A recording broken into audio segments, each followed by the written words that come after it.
urban-avian conflict in Bexar County is really being driven by just the growth that we're experiencing, and along with that growth in population comes development needs.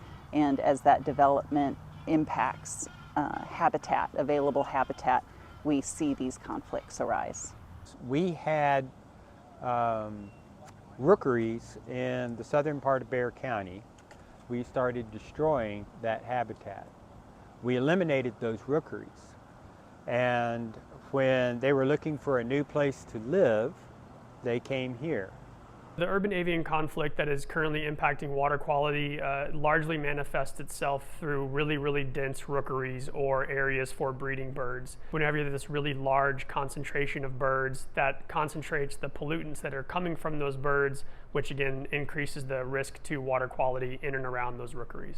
San Antonio Zoo is actually part of Brackenridge Park, so it would be seamless if there wasn't a fence. And so we are part of the park. It's a wonderful place for visitors and tourists to come. It's also a wonderful place for our animals to live. It's also an amazing place for wild animals to come live. And so, San Antonio is right in a migratory path for birds and butterflies and a lot of species. And a lot of the birds stop here and stay here because they don't have predators. They find out that there's food sources around the zoo because we are feeding out our animals and our birds. And so it's almost one of those cases of, I'm going to San Antonio as a tourist and I'm going to end up living there. And that's what happens even with the birds. Birds are looking for habitat, for rearing young, for feeding, for nesting. When they see a patch of green space that looks like it's going to be beneficial to them, they don't understand that there may be a playground sitting underneath or a zoo located right next door. And so all of a sudden now you had, instead of hundreds of birds here, you had thousands of birds. Again, it's a population issue. At the River Authority, we are completely advocates for wildlife, for wild spaces, for environmental quality. We want to see birds as much as anybody else does. What we want to see is a population that is healthy, that is sustainable, that doesn't have negative human health impacts, that doesn't have negative bird impacts. What we want to see is that return back to a balance. We've seen the colonies grow and grow and grow. Back in 2014, it became such an issue. A large part of the zoo, the children's zoo area, had to be shut down for nearly 1 year due to the feces. They are having more babies than they would usually. They were at the zoo, we believe, because they're eating this fortified food. There's no predators.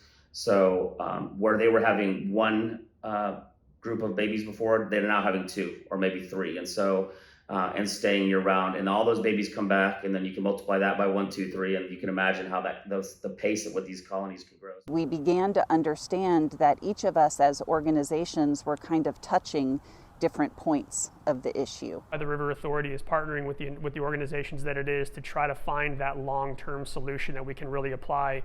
It is an ongoing thing that has to happen day after day, year after year, because the problem will come back if you're not proactive with trying to continue those mitigation efforts. Anything that we can do to bring people to the awareness that we need to protect birds is going to make our life better, because what's good for birds is good for people.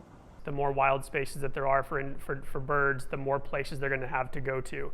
They're not going to have to concentrate in parks if we're keeping trees in neighborhoods, or if we're keeping trees in different parts of more wild spaces. So I think education, public advocacy for the birds, but also for water quality, and also for green spaces, and also for healthy plants and grasses and trees. And I think it's a holistic approach that we as community members can take, and not just look at it from our perspective today, but try to develop our perspective over a long term.